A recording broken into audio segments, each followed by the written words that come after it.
Question number 2। Question number 2 में क्या दिया गया है, किस ईश्वर प्रदत्त वस्तु का व्यवहार करना निषेध हो गया है। कौन सी ऐसी चीज थी जो हमें प्रभु ने यानी ईश्वर ने दी थी, मगर अब इसका इस्तेमाल करना जो है मनाही है।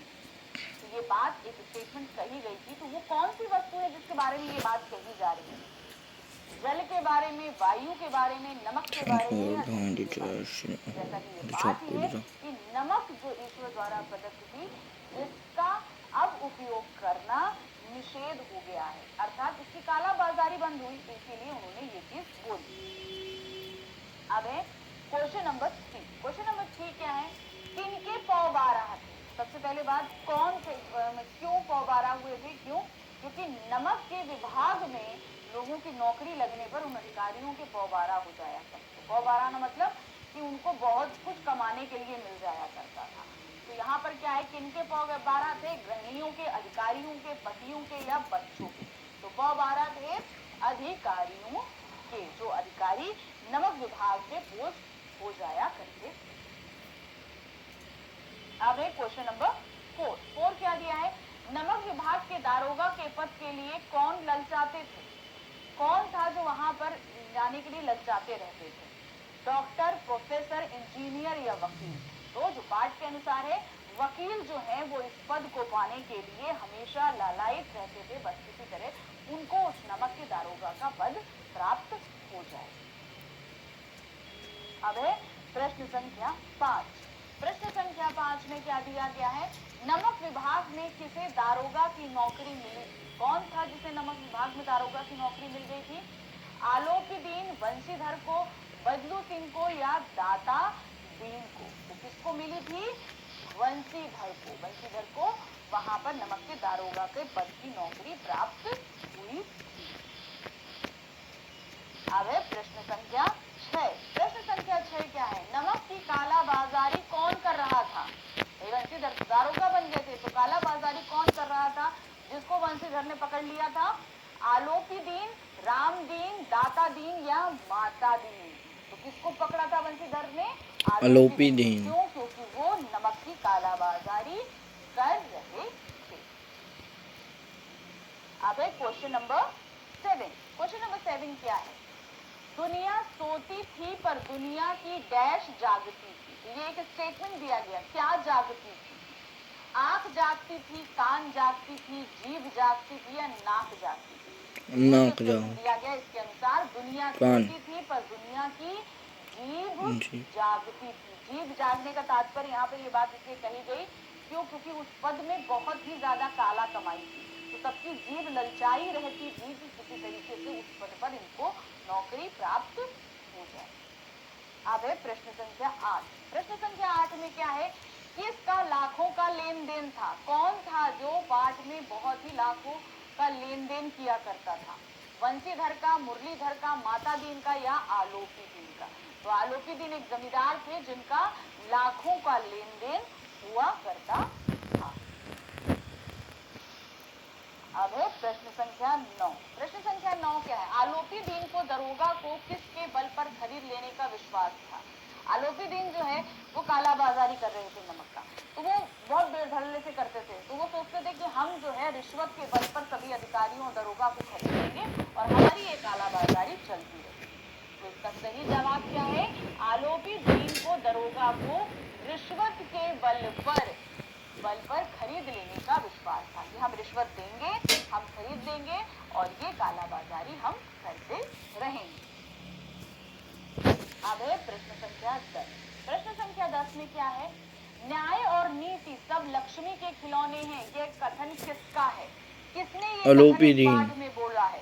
न्याय और नीति ये सब लक्ष्मी के खिलौने, अर्थात न्याय हो या रूल्स एंड रेगुलेशन हो, सब लक्ष्मी के आगे आकर झुक जाते हैं। अगर पैसा है तो दीजिए और ये सभी चीजें हैं उसके कदमों में झुक जाएंगी।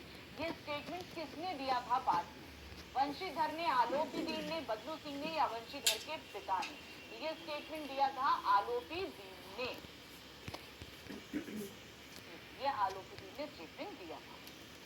अब है क्वेश्चन नंबर 11। क्वेश्चन नंबर 11 में क्या है, आलोपीदीन ऐसा लगा रेडियो की वो मिली है फ्रीक्वेंसी। क्या देखा, मुक्त हो गए, हथकड़ी,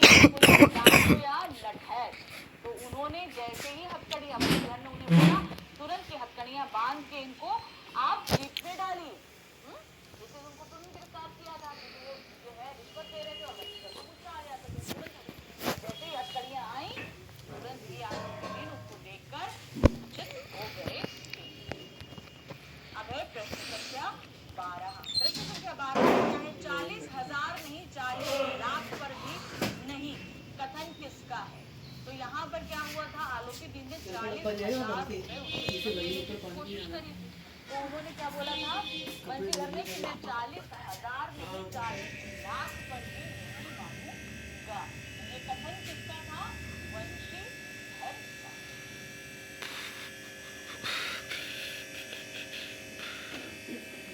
अब आ रहा है क्वेश्चन नंबर 13। क्वेश्चन नंबर 13 में क्या है? बंशीधर के पिता किसकी अगवानी के लिए दौड़े थे? बंशीधर के पिता जो है कौन आया था बंशीधर के घर पे, जिसको देखकर उनके पिता उनका आवागमन करने के लिए दौड़े थे?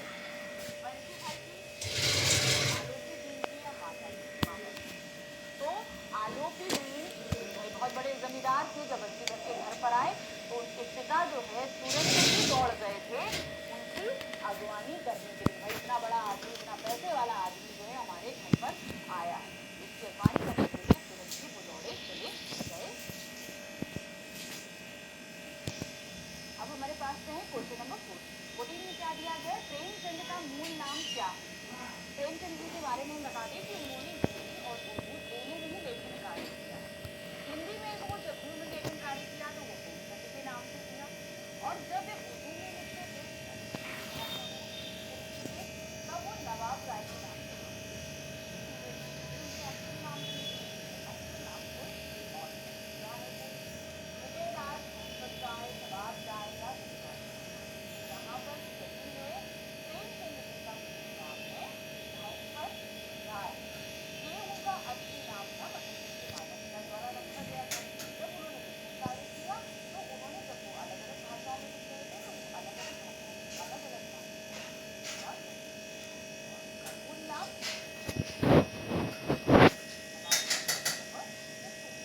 क्या है? प्रेमचंद का जन्म कहाँ हुआ था? कब हुआ था? लोहाना गांव मध्य प्रदेश, रमंगीर गांव उत्तर प्रदेश, मुदैया गांव आंध्र प्रदेश। क्या है? रमंगीर गांव उत्तर प्रदेश में कब हुआ?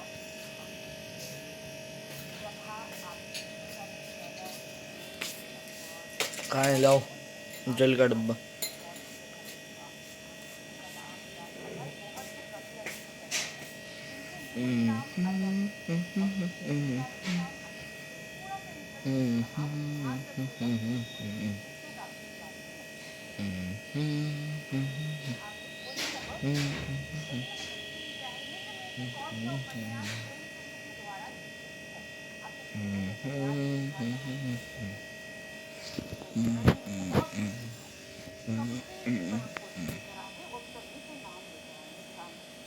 यहाँ हमने क्या दिया? निम्नलिखित उपन्यास मतलब जैसे कहानियां क्या है? सेवा सदन, प्रेमाश्रम, गोदान, रंगभूमि, निर्मला, कर्मभूमि, कायाकल्प, तो यहाँ पर क्या है? ये जितने नाम है ये सभी प्रेमचंद जी के उपन्यास ही। यहाँ पर क्या देंगे? उपरोक्त। इस तरीके से देखिए आपको मैं बता दी, जहाँ पर हम ये उपरोक्त सभी या उपरोक्त दोनों जैसे आंसर लेकर आते हैं, यहाँ पर हमारा मतलब ये होता है कि आप उस क्वेश्चन के जितने भी पॉसिबल आंसर हैं उन सभी से वाकिफ हैं। तो यहाँ पे इस क्वेश्चन का जो आंसर हो सकता है हम सब आपके लिए लेकर आए, लेकिन जरूरी नहीं कि एग्जाम में आपसे एडवोकेट पूछा जाए। एग्जाम में क्वेश्चन बदल जाएगा। मान लीजिए आपने 4 उपन्यास के नाम रखे थे, एक प्रेमचंद जी का होगा और बाकी किसी और के होंगे, तो उस कंडीशन में आप क्या करोगे? कम से कम आप अपने सारे पढ़ोगे तो आपको ये चीज अच्छे से मालूम रहेगी कि कौन कौन से उपन्यास प्रेमचंद के द्वारा उपन्यास, कहानी, संग्रह, ये सभी अलग अलग तरीके से होते हैं और ध्यान रखिएगा। यहाँ पर हम नाम लेते हैं कि सभी उपन्यास प्रेमचंद के द्वारा होते हैं। नाम क्या है उनके? सेवा सदन, प्रेमाश्रम, गोदान, रंगभूमि, निर्मला, कर्मभूमि, कायाकल्प और कमल। ये सभी उपन्यास हमारे प्रेमचंद के द्वारा। अब एक प्रश्न संख्या 17 सप्ताह में क्या दिया? निम्न में से कौन सा कहानी संग्रह प्रेमचंद द्वारा रचित है? अब उनकी कहानी संग्रह के बारे में हम बात करें तो उनके जितने भी कहानी संग्रह हैं सभी के नाम यहाँ पर लिखा है। क्या है? सोलह वतन, मानसरोवर, 8 खंडों में, याद रखिएगा 8 खंडों में, 8 भागों में, कितना बड़ा उनका कहानी संग्रह है कि उसे 8 खंडों में जो है विभाजित किया गया है। कुछ धन, ये 3 नाम है और उपरोक्त सभी उनके कहानी संग्रह हैं और ये हमारा यहाँ पर सही है, उपरोक्त सभी। अब क्वेश्चन नंबर 18 में क्या है? निम्न में से कौन से नाटक प्रेमचंद के द्वारा रचे गए? नाटक भी लिखे हैं, कौन कौन से हैं? करबला, संग्राम, प्रेम की देवी, उपरोक्त सब। तो यहाँ पर ऊपर से कितने भी ये तीनों जो भाग हैं ये प्रेमचंद के द्वारा रचित नाटक है। आगे क्वेश्चन नंबर 19 में क्या दिया है? निम्न में से कौन से निबंध संग्रह प्रेमचंद के द्वारा रचित है? निबंध भी लिखने से क्या है? कुछ विचार, विविध प्रसंग, उपरोक्त सभी या उपरोक्त सभी गलत है। सही क्या है यहाँ पर? उपरोक्त सभी, अर्थात कुछ विचार और विविध प्रसंग उनके द्वारा लिखित है निबंध संग्रह। दीपिका दी से बात हुई है आपकी? अभी तक नहीं हुई।